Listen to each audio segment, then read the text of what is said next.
Bonjour et bienvenue dans ce débrief du second tour de l'élection présidentielle en Normandie.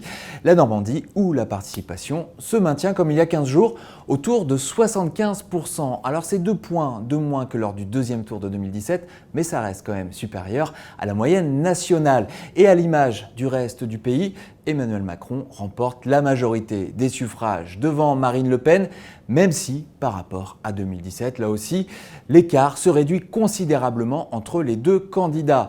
Cela vaut notamment, vous allez le voir, pour la Seine-Maritime, où la participation, là aussi, se maintient autour de 75% malgré une abstention importante constatée dans les deux grandes villes de la région, 30% à Rouen et presque 34% au Havre. Et surtout, Marine Le Pen confirme la tendance qui s'observe depuis déjà des années en arrivant largement en tête avec des scores atteignant jusqu'à 70% dans les secteurs ruraux et industriels de l'Est du département, le Pays de Bray, la vallée de la Brelle, mais aussi dans les anciens bastions ouvriers plutôt classés à gauche, tels que Gonfreville-Lorcher, Le Tréport ou encore Bolbec. Vote des villes, vote des champs. La partition électorale de ce dimanche soir vaut aussi pour l'Eure, où la participation, là encore, est conforme à la moyenne régionale. En revanche, Marine Le Pen est portée en tête de ce deuxième tour, après avoir déjà récolté la majorité des suffrages il y a 15 jours.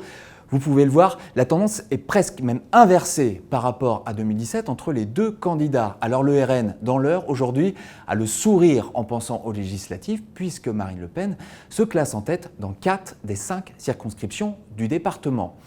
Et pour ce qui est des résultats ville par ville, je vous propose de découvrir ce zoom sur 10 localités clés sélectionnées par Paris Normandie.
Après avoir été devancé par Jean-Luc Mélenchon au soir du premier tour, vous l'avez vu, Emmanuel Macron est arrivé largement en tête au Havre dimanche soir, mais avec un taux d'abstention, vous l'a dit, frôlant les 34%. Malgré tout, l'ambiance était à la fête chez les supporters du président sortant et tout particulièrement dans l'entourage de l'ancien Premier ministre Édouard Philippe.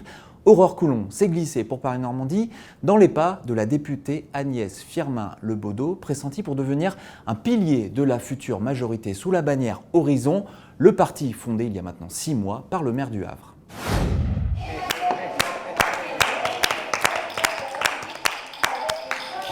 Voilà, c'est bien. 58, c'est bien. Oui. Allez Nadine, viens. Allez, go. Écoutez, soulagée, heureuse pour la France. Je crois que c'est la première des réactions qui me vient. Pour l'instant, les résultats au Havre sont plutôt aussi bons, donc une satisfaction d'avoir mené campagne. 50+, ça va nous permettre de continuer, d'avoir une certaine continuité. Je crois que c'est important, la continuité. Du projet qui a été celui porté par Emmanuel Macron dès 2017, de pouvoir réformer la santé, de pouvoir travailler sur l'éducation, sur l'école, et puis bien sûr de réformer le système des retraites, un sujet important qui sans doute va cliver nos concitoyens, mais ce sera à nous de l'expliquer. C'était bien calme, hein. Il me semblait que c'était bien calme. Chers compatriotes, ici à Paris, s'est senti un président de la République tout d'abord ému, sincère, mais le merci adressé à tous les Français et notamment à ceux qui ont voté pour lui. Je leur ai apporté au nom d'Édouard Philippe les remerciements qu'il se doit parce que boiter, tracter, téléphoner, coller, ça fait plusieurs semaines que nous sommes sur le terrain à plusieurs pour porter ce projet. Je crois que c'est aussi important de remercier les militants. Et à partir de demain commencent les discussions pour les investitures. Comme je l'ai dit tout à l'heure à tous les militants qui me posaient la question, l'idée est que dans chaque circonscription, dans les 577 circonscriptions de notre pays, il y ait un candidat de la majorité présidentielle qui soit le meilleur possible pour gagner et pour pouvoir apporter au président de la République une majorité pour porter le projet que nous avons présenté ces dernières semaines.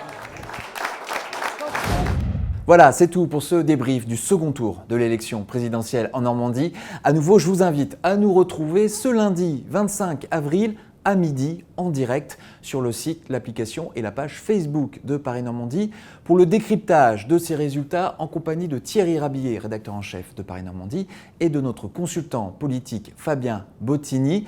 Envoyez-nous vos questions sur l'adresse pninteractif@paris-normandie.fr ou en direct sur notre page Facebook. Rendez-vous à midi. À tout à l'heure.